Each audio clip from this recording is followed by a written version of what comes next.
In today's world, people feel lost in a sea of ideas. Which ones should we accept? Stay tuned because you're listening to Veracity Hill, striving for truth on faith, politics, and society. Here is your host, Kurt Jaros. Well, a good day to you, and thanks for joining us here on another episode of Veracity Hill, where we are striving for truth on faith, politics, and society.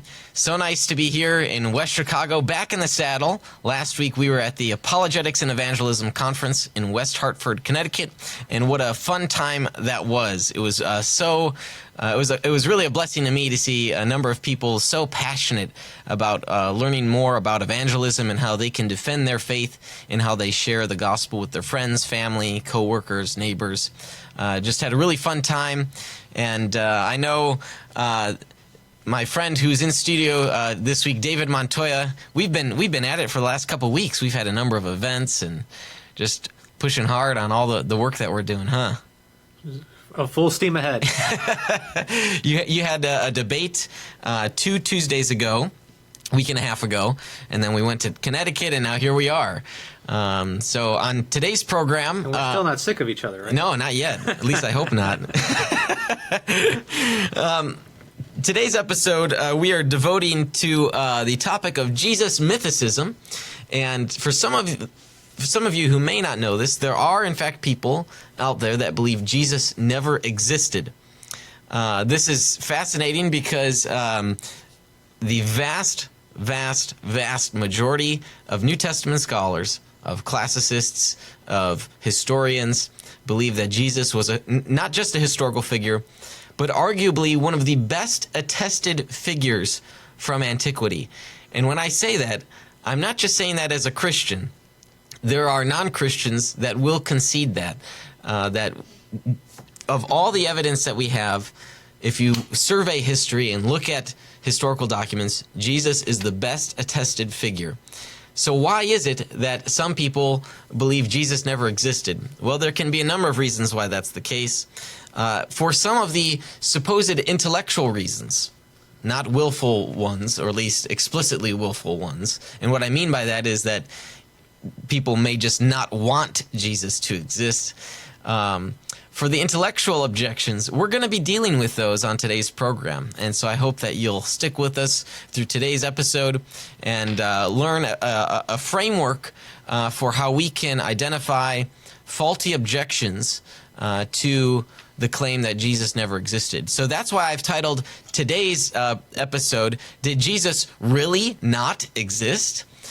So you could phrase it, did Jesus exist? That's sort of putting it in the affirmative. I think in this case, though, we want to phrase it in the negative. Did Jesus really not exist? And so the actual answer to that is no, he did not, exist in the not sense. So it can be confusing, but I hope you're following along.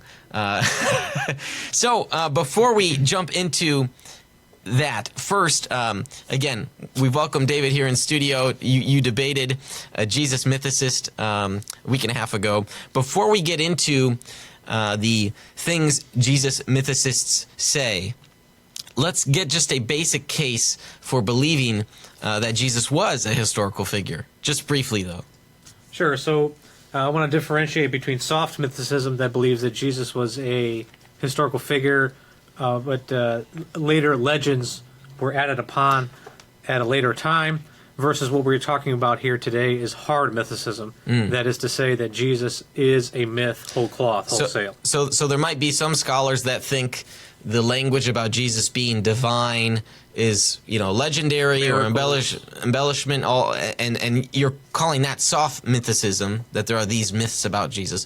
But really there's this hard mythicism that's becoming very popular on the internet and in forums.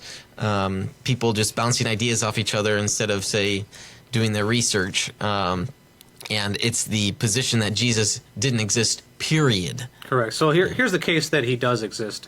We laid out that in the debate. In my opening statement, I laid out the criterion.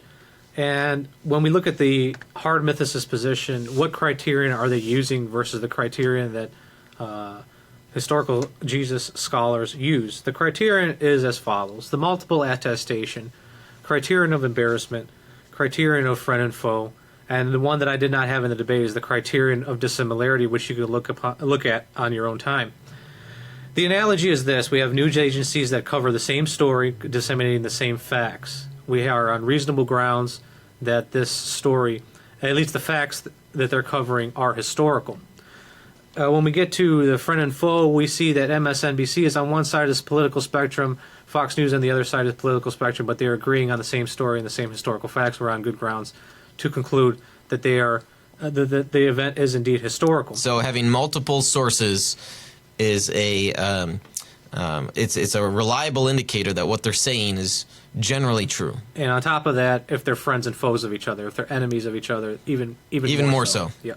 Yeah. So when we look at the sources very quickly, we see Paul, our earliest source, writing in the 50s, meets, and this is key, meets Peter, the chief apostle chosen by Jesus of Nazareth, and James, his brother.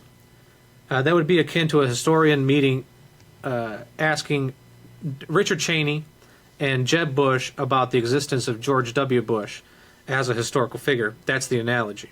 So we went through 17 points that Paul affirms throughout the Pauline corpus, attesting to a historical Jesus. We then laid out the gospel witnesses, Matthew, Mark, Luke, and John, attesting to both that Jesus was baptized by John the Baptist and that he was crucified under Pontius Pilate. That is the biblical record.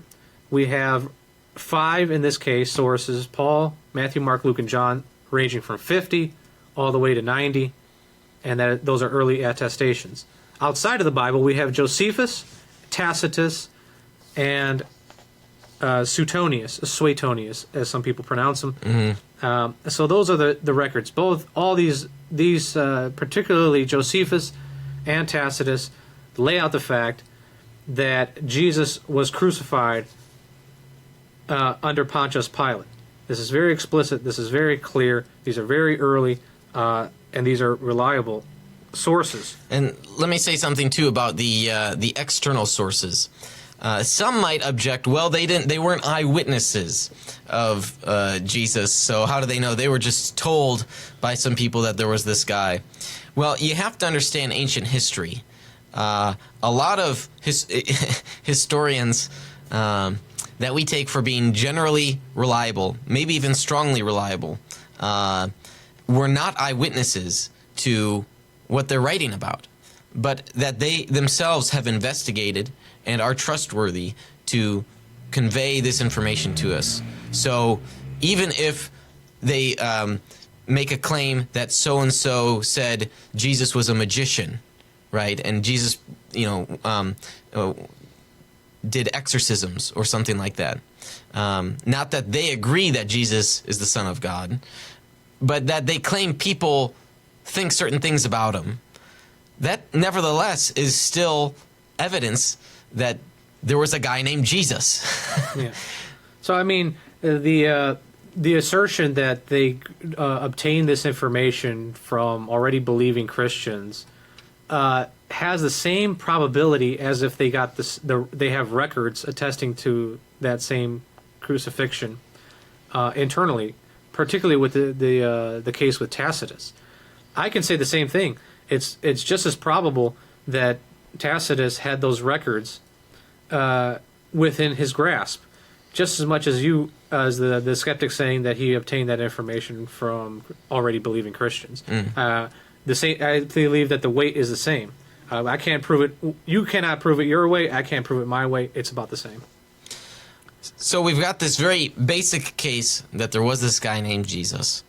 But there are some people out there who might object and say, well, it's all made up. It's all legendary. What are some of the ways, what's a framework for recognizing the types of objections made against the existence of the historical Jesus? Well, as I said in my predictions at the close of my opening statement, what we see is that we have speculations upon speculations whose probability taken in conjunction. And if we do probability, we know if we stack a probability on top of each other, it makes it more improbable. But we're stacking them so high that the whole case becomes untenable. Then we have what are called non sequiturs. That is, that conclusions whose logic does not necessarily follow. And the way I put it is, if I see someone driving into the church parking lot with a brand new 2018 Mercedes-Benz, I may conclude that that person has quite a bit of money. But it could be the case that he's just borrowing it from his cousin, or that he's in debt up to his neck. The conclusion that he has a lot of money does not necessarily follow from the fact that he's driving a 2018 Mercedes-Benz. Yeah. We have their third one, which is called the arguments from silence, and they are prevalent. Yeah. And the fourth one finally is what's called parallelomania. Just because something looks similar or appears similar, the prior preceding event was copied from the event that they're saying came later. Yeah. Okay, so we're going to take today's episode and we're going to go through these types of objections. We're going to give you specific examples. We've got PowerPoint slides that we're going to be putting up on the screen. And so hopefully if David's reading a long quote or something, we'll have Chris. We're coordinating here the different PowerPoint slides, and hopefully that'll all turn out okay. But we're going to be going over Bible difficulties, these supposed these objections, supposed contradictions against the Gospels themselves, concerns against church fathers, and it's going to be a lot of fun. And world religions. Yeah, in world religions, the pagan myths. We've got a lot of material to cover, and we might not cover all of it in today's program. But if we don't, maybe we'll have to have a 2.0 version at some point in the future. Okay, I'm happy to start wherever you think we should start, David. Sure. So the main case was made against in this debate was Jesus ben Ananias. I'm surprised my debate opponent did not bring up these parallels. This is once again fitting into what's called parallelomania, and I'll just read off the list. This would have been more impressive in the debate. Both are named Jesus. Both come to Jerusalem during a major religious festival. Both enter the temple area, rant against the temple, during which both quote the same chapter of Jeremiah, preach daily in the temple, declare woes, predict the temple will be destroyed. Both are beaten by the Romans. Both are finally killed by Romans. Both are accused of speaking against the temple. Both are beaten by Jews. Both are interrogated by the Roman governor, and it goes on and on. And so, what the claim was that Jesus ben Ananias, found in Josephus's writings, is the main basis for Jesus of Nazareth, the myth arising. So there's another historical figure named Jesus ben Ananias, who goes into the temple and starts screaming all these predictions against the temple. This is in what, about 62 AD? Correct. And then he stays there. They detain him, release him as a maniac, a madman. He continues for 7+ years, declaring the same prophecy in the temple, and finally he's killed by a rock hurled by a catapult. And so the claim is, because there are these similarities, this is where the Christians got it from, or this is where some people got it from. I mean, look at all those similarities. Yeah. I mean, they're quite a bit. Yes, we'll get to that in a minute. So, because of these similarities, you can't even, at this point, you can't even say the Christians, because there were no Christians, according to this fellow's view. Correct. But that there was someone who took these ideas and created a copycat. And off of these similarities, this person wrote a story that somehow began to get attention of people. Yeah. And they began to believe that it was a real person or something like that. I'm not sure where exactly the legend becomes history in the minds of the followers. That's another question. It's always difficult for them to answer. When does it go from fiction to people actually believing this stuff is historically true? Probably 100, 200 years, 300 years down the road, people just assume it's historical. It's historical fiction, and then the fiction part gets X'd out. Right.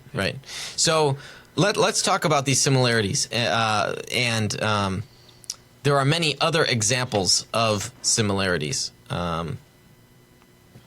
with other pagan deities, the dying and rising gods motif. That's another line of reasoning. I want to, this is one of my favorite analogies, so I'm going to take the time to go through this. So I want to talk about the Titanic. okay? The ship that sank, right? There was, prior to the Titanic sinking, there was a work of fiction, and I kid you not, what I'm saying here is the absolute truth. There was a work of fiction written in 1898, okay? And so this is what? Titanic sank, what, 1912? Is that right? 1912. So you're talking, a couple decades here before the Titanic sank. Work of fiction called The Wreck of the Titan. Titanic and the Titan. All right? The Wreck of the Titanic is about a...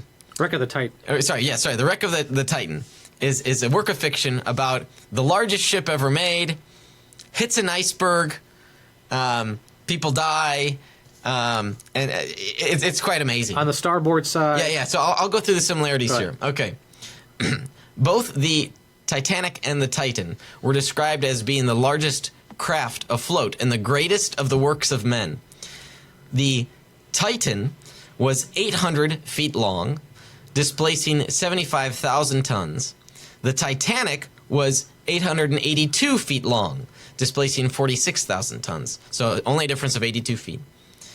Both were described as unsinkable. Both had a triple screw. That's the propeller, I guess. I don't know my naval craft all that well.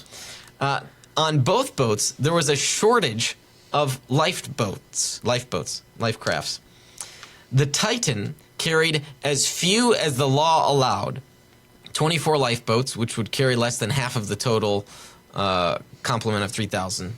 The Titanic carried only 16 lifeboats, plus 4 folding lifeboats. Okay, here's where it gets really good. Both of them struck an iceberg. The Titan, this is the fictional work, moving at 25 knots, struck an iceberg on the starboard side on a night of April in the North Atlantic, 400 nautical miles from Newfoundland. The Titanic, moving at 22.5 knots, struck an iceberg on the starboard side on the night of April 14, 1912, in the North Atlantic, I kid you not, 400 nautical miles from Newfoundland. So what you're saying is that the Titanic event never happened? The sinking. The Titan sank, and the majority of her 2,500 passengers and crew died. Only 13 survived. On the Titanic, there were 1,523 of her 2,200 passengers and crew died. 705 survived, so more survived. So this is fascinating. You have a work of fiction written 24 years before the Titanic sank. And this work of fiction predicted what would happen with the Titanic. And I put predicted in quotations because this is a huge coincidence. Some of the facts about the striking of an iceberg, that's an amazing coincidence. Just because there is this crazy coincidence, it doesn't mean that the Titanic never existed. You can go and go for yourself and see the Titanic. All right? So just because something happened before it, and there are coinciding facts that happen in another event, doesn't mean one of them is made up. Now, maybe there are in fact times when authors will copy fictional details and try to pass it off as their own. Joseph Smith. What burden of proof there is for a person making such a claim is to present an argument which would in fact detail that the copying actually occurred. That there has to be enough evidence to suggest that. Merely citing coinciding details is insufficient for such a claim, for such an argument. As David mentioned earlier, you can create and present what are called non sequiturs, statements that simply do not follow. And so the parallelomania are a host, a category of non sequiturs. Talking about the dying and the rising gods motif. There's a great chapter in a book, Come Let Us Reason, New Essays in Christian Apologetics. Great chapter by Mary Jo Sharp. Her chapter is titled, Does the Story of Jesus Mimic Pagan Mystery Stories? If you have this book, I want to encourage you to read it. If not, maybe we'll put a link on our website to get this book. Read this chapter. She goes through, upon investigating these different pagan stories, you will come to the truth that these pagan dying and rising God motifs are unlike what Christians are claiming. Now, I'm speaking kind of slowly when I'm saying these things, because I want people to really let these truths marinate. Upon investigating the dying and rising God's motifs, you'll find that what the Christians are saying is very unlike what the pagans had claimed. Furthermore, why would any devout Jewish thinker want to copy what the pagans are saying? That would be awful for the devout Jew to do such a thing. They never would do such a thing. They were so devout to their belief system that they simply wouldn't do that. Post-Maccabean War. I know we're just, pun intended, we're just hitting the tip of the iceberg. And we just won't have time to go through all of the examples. But I mean, we could even take a few. And Mary Jo Sharp in her chapter goes through Osiris and Mithras and a couple others. Yeah. So for example, one of slide number 8 in the debate opponent's presentation, one thing that was not covered, Dionysius also changed water into wine centuries before the alleged birth of Christ. When you actually look at the primary source, that's actually written in the 2nd century. Sorry, what slide number are you on again? Slide 8, and the last point about Dionysius changing water to wine is actually from the 2nd century, not from centuries before the alleged birth of Christ. So sadly, in these PowerPoints, there were a lot of assertions made, and so as we're putting these up on the screen for you, you will see just these comments, these assertions, and they're not cited. There aren't any sources here for you to double check these things, and sadly, that's the usual problem is when you check the primary sources, when you critically analyze them, they begin to debunk themselves. Yeah, and we're going to go through a few more of these slides from your debate opponent. Sure. Okay, so I was able to share my Titanic example. I got that off of my list of things to do. Other things that you wanted to cover here. Sure, next. that was not covered in the debate. So we had made the in the cross-examination, we made very clear that this whole story of Jesus ben Ananias is so unlikely to be copied from, because it's simply too late. Paul already talks about Jesus, the historical Jesus. Mark is already written, I can assert, before this time. To late date any of these Gospels into the early 2nd century is preposterous, because we have early church fathers quoting them.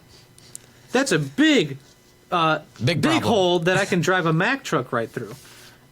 So let's flesh this out. And so when we have another alleged parallel with an individual called Jonathan the Weaver, slide number 7 in this case, another Messiah whose followers joined him in the wilderness where they were killed by the Romans. Once again, this is far too late to be borrowing from to make the myth up, just as in the case of Jesus ben Ananias, because we already have Paul's records and Mark's are ready to go on, and it just point that out. So the way that we know this argument is poor is because Josephus is writing in the second half of the 1st century, and we have dated Paul's writings. And if you're going to reject the Gospels, I mean, even just setting aside the Gospels for a moment, which I don't think one should do ultimately, of course, but you've got Paul's writings, which predate Josephus, and Paul's writing about this Jesus guy. So a quarter of a century. So what do you do? I mean, what is the Jesus mythicist to do with that. Like I said, you can drive a Mack truck through that one. Yeah, because they just have to say that Paul's writings are also made up. Well, it becomes stacked because they say Paul should be late dated, and maybe Marcion wrote them. Yeah, And then we have the records of the church fathers. Maybe they were manipulated and actually came later. And so there's once again speculations upon speculations that are stacked upon each other. yeah. So this is one of the arguments you said in your debate, that you have, for example, Clement of Rome writing, and even if Clement of Rome doesn't quote any of the scriptures, New Testament scriptures, the fact that Clement of Rome is a Christian in Rome in the later half, towards the end of the first century, is still problematic, because there are churches, or there is at least a church in Rome. Now, according to this specific Jesus mythicist, the supposed writing of the Gospels are occurring at some point after Josephus. Consider the time it takes to get Josephus to whoever is writing, say, Mark. I mean, the Christian church wouldn't even exist yet. The Christian church wouldn't exist until the 2nd century, at least. But here we have Clement of Rome, Who dies in 101. existing. So it really poses a big problem, and I think the only way that strikes me as the only way out is just to say that Clement of Rome should be dated later. Yeah. And so all of a sudden Is also a forgery, by the way. well, yeah, a forgery. That's what they're going to claim. So it's speculation upon speculation. Yeah, and then you've got to shift. You got to shift everything else. Exactly, you shift everything else. Yeah. and that's just, it becomes very problematic by historical standards.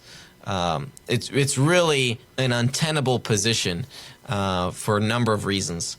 All right, we've got to take our break here. But when we come back, we're going to be talking about more. We're going to be looking at some Bible difficulties.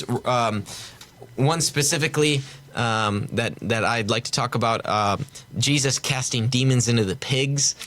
Where did this happen? Also, how old was Jesus when he died? Most scholars and church tradition hold that Jesus was about 33 years, but Irenaeus says 50. Or does he? So we're going to be talking about that. So be sure to stick with us after this short break from our sponsors. You're listening to Veracity Hill, striving for truth on faith, politics, and society.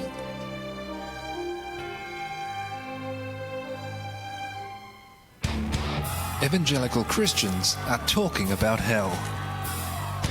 What if we believe what we believe because we've always believed it? What if the gospel is really a matter of life and death? We want you to open your mind, open your Bible, and rethink hell. At rethinkinghell.com, evangelicals look at what the Bible says about hell, putting conventional and controversial views to the test.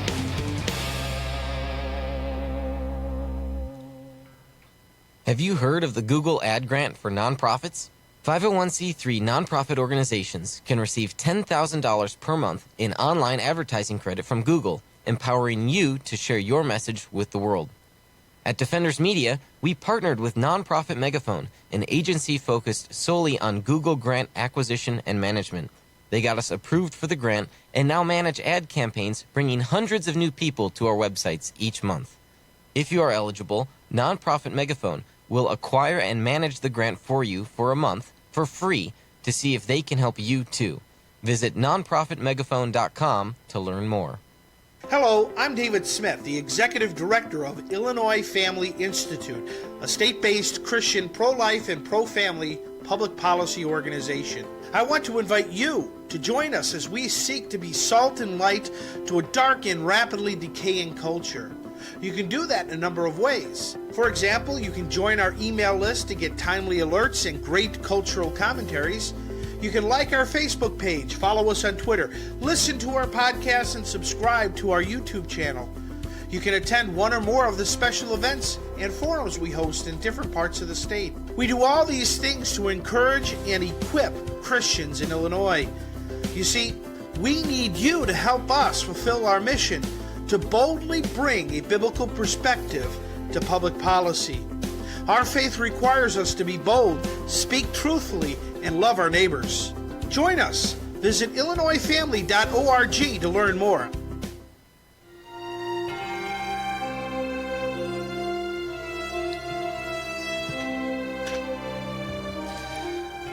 All right, thanks for sticking with us through that short break from our sponsors.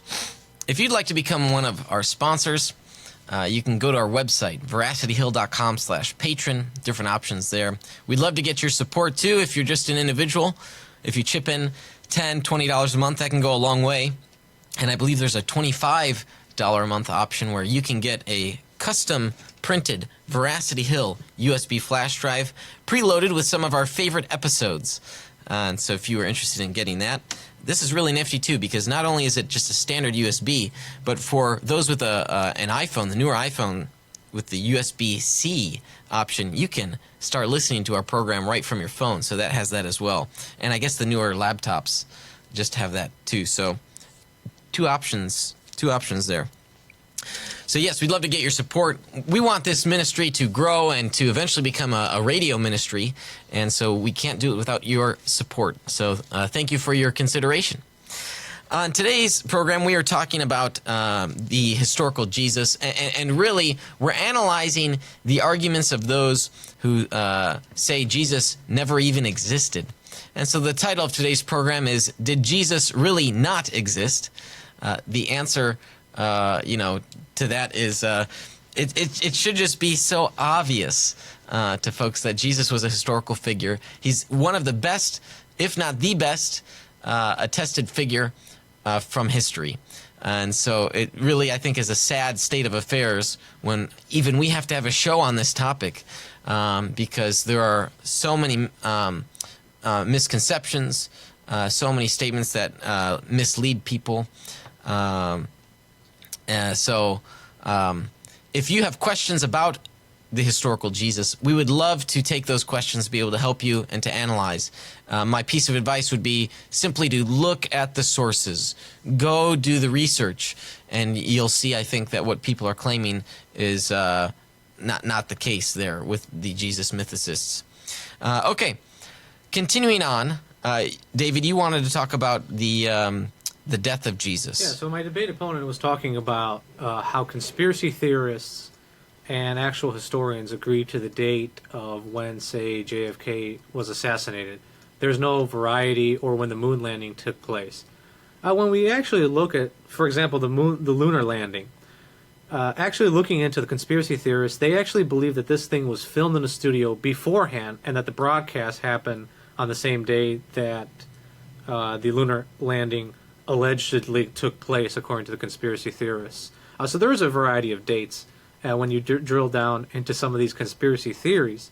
Nevertheless, what they basically was asserting, the point that he was trying to make, was that Jesus Christ's death in our records is attested to in different points of time. Slide 10, according to him, states that one record shows it at 100 BCE, another one 83 BCE. Irenaeus puts it at 50. Our gospel records put it at 31 or 33. And so we have varying dates. Of course this is a myth, would be the argument. Well, if you drill down into these records, and we can also provide a PowerPoint refuting that with scholarly quotes, where the Sefer Toledoth Jeshu is actually an early medieval period document, and it is explicitly non-rabbinical, and it is explicitly satire. Of course, it would be making fun of the date. And this is why I said in the debate that some of these points are on spurious sources. Additionally, with the and Richard Carrier makes a point in the Talmud, the one on the date 83 BCE, where Jesus existed there with Alexander. This one also is very problematic. The historical Jesus scholars do not take the later Talmudic sources at all serious for anything to do with historical Jesus studies. and the Blackwell Companion book makes that very clear, and we could provide those slides with the exact quotes. But now, I mean, this one actually bothers me and has bothered me, so I'm very curious to see, Kurt, what your answer was. I was actually hoping that my debate opponent wouldn't press this one too much. On Irenaeus. On Irenaeus, so Yeah. maybe I want to hear your answer. You're more studied than the Church Fathers. The Bishop of Lyon, Irenaeus. This can be a tricky one, and it's difficult. And I read a number of Irenaeus scholars on this, and you have to understand Irenaeus's view of the atonement and his recapitulation theory, which you see in Ephesians 1. That in the fullness of times Christ Jesus would be revealed, and that there is a mass reconciling that is occurring. All things are being made new, okay? And so think, Christus Victor model here, but that this mass reconciliation that's occurring, this recapitulation is throughout Irenaeus' writings. And you even see a little bit of it in this passage. So what's this passage? So in Irenaeus' work Against Heresies, Book 2, Chapter 22, this is where he supposedly is making the historical claim that Jesus lived until he was 50. Irenaeus doesn't actually make that claim, mind you, and I'm going to talk about that here. Once again, go to the original source. Yeah, go to the original source. Okay, so in Section 2, Irenaeus talks about the whole time from his advent onwards to the consummation of all things. So there's the reference to recapitulation, the consummation of all things there. All right? And this is key for understanding his view. Irenaeus is writing against the Gnostics. And he is responding to the position that Jesus' ministry was 1 year and that Jesus died when he was 30. He's responding to this because 30 is like a magical number for the Gnostics. It's like a superstition, okay? It's like numerology. 30 is important. So they think Jesus' ministry only lasted 1 year. So Irenaeus talks about, no, when you read the Gospels, you can see that there were 3 Passovers. And so that, in addition to other things that happen, have led scholars, evangelical and non, to believe that Jesus' ministry lasted roughly 3 years. Okay? That's a widely held position. And it's also on firm belief that Jesus was 30 years old when he began his ministry. Okay? Luke also tells us that. Here's what Irenaeus writes. Being 30 years old when he came to be baptized, and then possessing the full age of a master, that's key. Okay?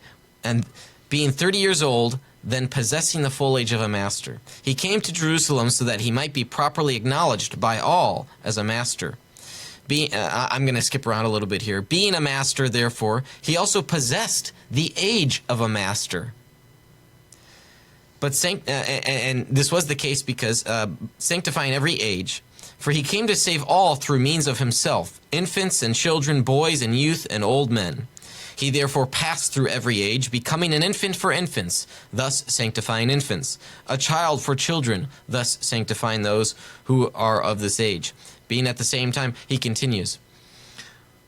What is Irenaeus saying here? He's saying that Jesus might be a perfect master for all. So Irenaeus' recapitulation theory is that all things are being reconciled. And so for Jesus to be able to reconcile even old men, Jesus would have to be an old man. But is that what Irenaeus is really saying? I don't think he is. Irenaeus does talk about how that the age of a young man is up until he turns 30, and then that he says that the first stage of early life embraces 30 years, and that this extends onward to the 40th year, everyone will admit. But from the 40th and 50th year, a man begins to decline towards old age, which our Lord possessed while he was still fulfilled the office of a teacher. Okay? So you see here what might be mistaken as Irenaeus making a historical claim. Here is the ultimate matter in his last paragraph. For the period included between the 30th and the 50th year can never be regarded as 1 year, unless indeed among their eons, what's a Gnostic term, there be so long years assigned to those who sit in the ranks with Bythus in the pleroma. So basically, Irenaeus is saying Jesus died somewhere between his 30th and 50th year. He's not quite saying Jesus lived till 50. So what's going on here? What's happening here is Irenaeus is saying that Jesus possessed the full age of a master. I think if we had to sort of make, and mind you, Irenaeus is doing something different with his text than what historians are saying, right? So Irenaeus is making sort of a theological claim here that Jesus was so mature, it was as if he had the age and wisdom of someone who had lived that long. I think that's what Irenaeus is saying here. Yeah, it's pretty convincing because the context is against the Gnostics, talking about aeons, talking about the pleroma. This is all Gnostic thought. Yeah. And the genre there, the context. That's there. right. Yeah. So he's making theological arguments. I don't think he's necessarily making a historical argument. And in fact, a number of Irenaean scholars would agree that he's doing something different here. He's not just writing straight history, okay? Now, my own thought is this. Why would it be till 50 years old? Irenaeus, recapitulation. You're an OT guy, David. In ancient Israel, what happens in the 50th year? Well, you have a Sabbath of Sabbaths, Pentecost. Year of Jubilee. Yep. Right? The year of Jubilee, when everything is made well again. Yep. All the debts are forgotten. All the slaves are set free. Boy, that sounds like recapitulation. Sure does. So I think maybe there's even something. You just blown my mind. So I think there's something more going on here with Irenaeus's view on recapitulation, and you see it here in his argument against the Gnostics. Again, I don't think Irenaeus is making in terms of if we had to draw any historical claim by Irenaeus, I think he's saying Jesus was a historical figure. well, of course he's saying that. But what he's saying is Jesus died sometime between when he was 30 and 50 years old. I think he gives a range. So it's not explicit that Irenaeus dates Jesus to actually living till 50 years old. That's not explicit in the text.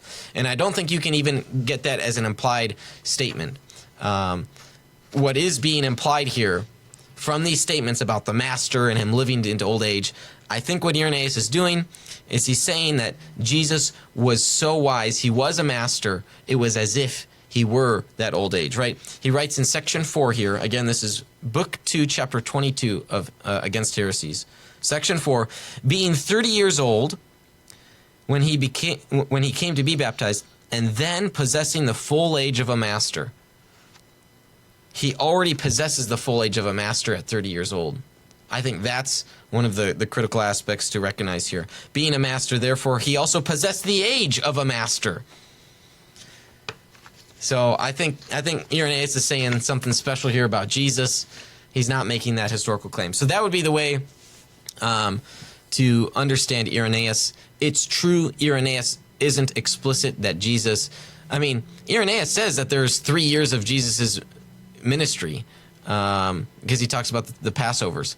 So you have to recognize what he's doing, and it's something different than just straight history. Yeah. All right, so there's that. We've got other stuff to get to. Other stuff. So one of the things that was brought up, and this is a very common mythicist claim, these are what are called anachronisms. Now, the way I define an anachronism is putting it the following. If I were to translate the record of Moses coming down the mountain with 2 iPads with the 10 Commandments on them, you would immediately recognize that iPads did not exist in the time of Moses. That would be an anachronism. No, he came down with 2 tablets. Tablets of stone. Yes. Not of sand. Definitely, sand, because iPads are made instead of sand. Sorry, okay. they definitely weren't iPads. So that was an anachronism. So they were. The claim is that Galilee didn't have a synagogue in the first century.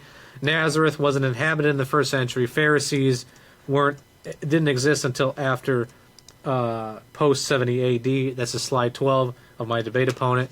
And in the debate, we thoroughly debunked all of that.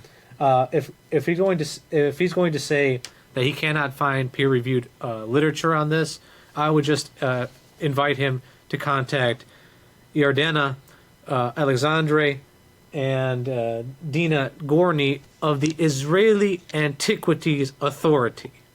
You can't get more official than that. If the mythicist is going to quote Rene Salm in his book that has been thoroughly debunked, and he still appears, ironically enough, on Mythicist podcast, believe it or not, when his stuff is so thoroughly debunked. Moving on, he did bring up a claim, Kurt, concerning the chapter 5 of Mark, stating that these demon-possessed pigs that event couldn't have taken place. It's on the level of myth. This slide number 14, that the pigs, they have to run a marathon to get down to the slope to drown themselves. This couldn't possibly have taken place. And once again, this is a non sequitur. Just because the story didn't happen doesn't necessarily follow that Jesus doesn't exist. But anyway, we're going to knock this one out of the park here. Okay, let me give some background for people. There's a nice article here from a website, logicandlight.org. I'll be sure to share this link so you can read it as well. So here's the background: Mark 5, Matthew 8, Luke 8.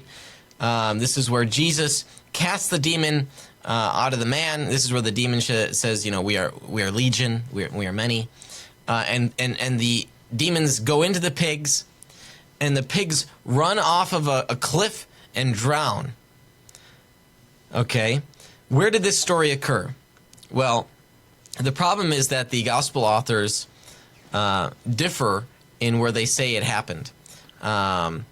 You have Mark and Luke describing it as occurring in the country of the Gerasenes, while Matthew says it was in the country of the Gadarenes. Gerasa, modern Jerash, my Hebrew is not too good there, is 37 miles southeast of the Sea of Galilee, while Gadara is 7 miles southeast of the sea. So would the pigs have run 37 miles? Come on. That's a hike. Now, there's 7 miles. That's the shorter option. Some people might say, pigs wouldn't run 7 miles. Come on. Well, think about that. A mile is 4 times around a track, right? I think of a high school football field, 4 times around, that's a mile. Would it be so out of the picture that a herd of pigs would trek, 28 times around a track? That's not so out of the question. But maybe there's even a better answer, and there is. The ancient town of Kursi, Kursi, Kursi, is along the Sea of Galilee. And this is the traditional site of where this happened. There's a steep cliff that goes right up to the sea. And but what happened? How did the gospel authors get it wrong? Well, allegedly. Allegedly. It has to do with the Aramaic, the word. Back in the day, you just used the consonants, not the vowels. So it'd be GRS. The G and the K can be very similar. KRS. And by the way, I'm not just making this up. This is the scholarly consensus for those that have investigated this. Whether that there was a correction by a copyist, an editor, that tried to fix what they thought was the right answer. That could have happened. Scholars are quick to say that could have happened. So you're dealing with one letter. The one letter difference could have led a copyist to modify it. And so Kursi is the town that this happened. And they didn't run 37 miles. They didn't run even 7 miles. They likely just ran down the hill. So that would be sort of painting the whole picture. Again, I'll give. There's more that can be said on this, and I'll give the link to this logicandlight.org article. Very nice. Even has pictures of Kursi. You can see the steep cliff, the shore, going into the Sea of Galilee. So it really isn't a problem. And mind you, the gospel authors don't mention the actual city. Okay, they say the country of the Gerasenes, the country of the Gadarenes. It's a general region. Okay.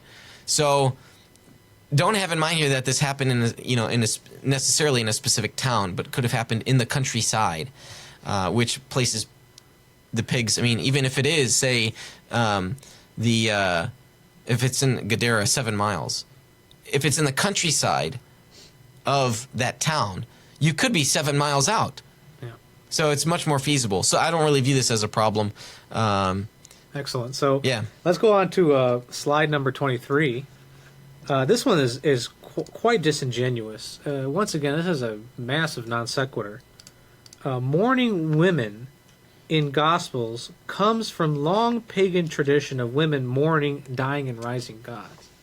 If I apply this logic consistently, I could say that mourning women at the funeral home this weekend comes from mourning for dying and rising gods. That is how preposterous this claim is. So what you're saying is that women can't mourn the death of any teacher, of anybody, because it's a copy. I guess so. I just think that's just disingenuous. Let's go to it's really poor critical thinking at this point. Let's go to this one's. I was very surprised to even see this. I didn't even address this in the debate because it's so patently false. Slide number 26, last point, claims that Mithra was also born of a virgin on December 25th. I'm going to let Chris pull up Mithras. He can Google this very quickly. Mithras born from a rock. We know exactly from the iconography of this, and he can pull this up real quick for you. Mithras born from a rock. And you can go see this at the major museums in London. The British Museum has that for everyone to see. To claim that Mithras is born of a virgin is patently, demonstrably false. And Christians don't believe that Jesus was born on December 25th. I was just very surprised to see that, even in the presentation. And the problem, again, as I stated earlier, is there are a lot of assertions, but there's no evidence, there's no proper citation. It's really a concern when statements are just made. I was talking to one of the students I tutor just yesterday, and she was asking for help in how to respond to certain statements. She said she didn't know how, and I said, well, why don't you ask the person making the assertion, the claim, how do you know that? How do you know that the claim you're making is true? Get them to open up, provide the reasons, provide the sources, so that you can investigate yourself. If they're making a claim, you want them to show you why you should think it's true. You shouldn't be forced to just go on your own and think of it. So the example I use frequently is this. David, did you know that there are McDonald's on Mars? Really? I heard that there was a face on there, but not McDonald's. Yeah, McDonald's on Mars. You see, merely asking a question with the tone of skepticism or the tone of doubt, the skeptic is going to hope that it plants a seed in you. And you're going to begin questioning all that you know about everything. You see this with street epistemology. That's not an argument. A question is not an argument. Okay? A question might try to make a point. So ask them to make an argument. Ask them to provide support. How do you know that? What are your grounds for thinking that? Yeah. That's very important in order to prevent the tide of skepticism from bringing a seed of doubt into your whole framework. And I know I did an episode on this a while ago. It was on the Worldview series on skepticism. I want to encourage you to go back and check that episode out, because this is what it is. I mean, it's throwing 1,000 darts and seeing what can stick on the dartboard to convince someone away from their position. All right, so let's go to we're closing in on the conclusion here of this podcast. I want to go to slide number 30, and the assertion was. Paul is silent on events? No, we're talking about the last one here. The second one. It says, well, Paul was silent on events. I mean, we cited the 17 points in the debate where he references the historical Jesus. The second point is one that's very common among followers of Richard Carrier and his work. He states that Christ is described as a heavenly being, killed in the heavenly spheres by the archons in the epistle to the Hebrews. That's actually the epistle to in the 1 Corinthians is what Richard Carrier and most mythicists actually look at. When we're dealing with hermeneutics, we look at who wrote 1 Corinthians, and we see if the author has used that word in other epistles or within the epistle itself. And when we look at the direct context of what is being said in 1 Corinthians chapter 2, verse 8, that the rulers of this age, so on and so forth, put to death Jesus, that's really demons in the heavenly realms. When we look at the context, there's no chapter divisions in the originals. 1 Corinthians 1:20 talks about human wisdom and human strength. Verses 9 through 16, verse 13, it's all human strength. So by the time you get to 1 Corinthians chapter 2, and following after that, it's all about human strength. And so why would that have anything to do with demons in the heavenly realms that Jesus crucified in the heavenly realms? It just doesn't fit the context. When we see the way Paul uses archons, particularly in Romans chapter 13, we see very clearly he's talking about human rulers. It's obvious. Just read it for yourself. And if you want to be consistent and say that it's demon rulers, insert demon rulers into Romans chapter 13, and you see how ludicrous the claim really is. Just be consistent with the argument, and this is one of the things of being an apologist. Take their argument to their logical conclusion and apply it in Romans 13, and you see that Paul is not using archons in this manner in 1 Corinthians chapter 2 or in Romans chapter 13. I know we're running low on time here. We might have to do an episode on Bible difficulties. We didn't even get around to Quirinius and the census. That's a fun one. But that's similar. That also from an argument from silence. We don't have any evidence that this happened. Therefore, Jesus doesn't exist. Yeah, or therefore Luke is wrong. Well, wait a second. Why should you think that? Why should you think just because no other author mentions something that when one author does mention it, they're wrong? In fact... Yeah, he had a whole list of historians that didn't mention Jesus, so therefore, in slide 29, look at that whole list. And because none of these historians mention Jesus, and quite frankly, Josephus in his list, Suetonius, Tacitus, does mention Jesus, so I have no idea why they're on the list. But the other ones, I would ask, where do they mention Pilate? Where do they mention Caiaphas? Yeah. Therefore, Caiaphas and Pilate doesn't exist.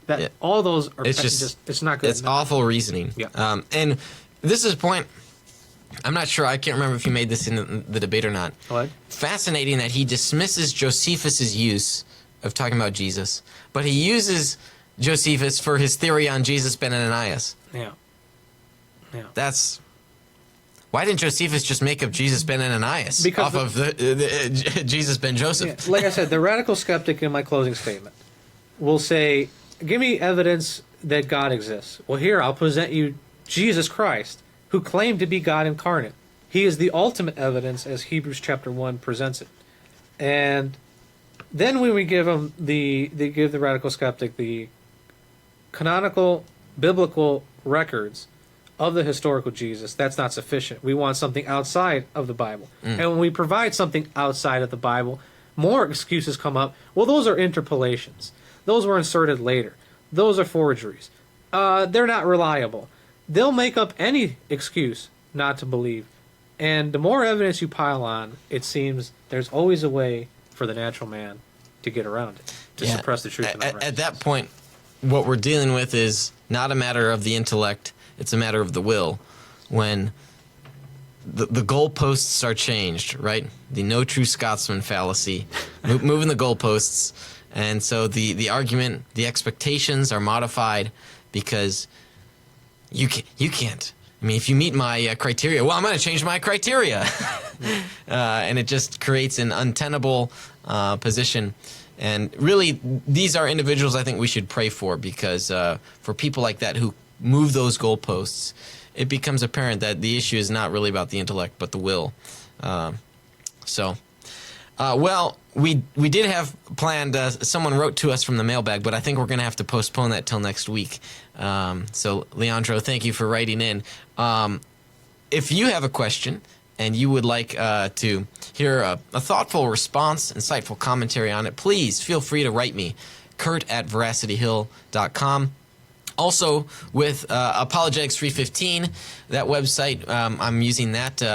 We receive a number of inquiries from that web ministry. So we're going to be filtering those questions into the podcast and integrating the Veracity Hill podcast a little bit more into the Apologetics 315 website.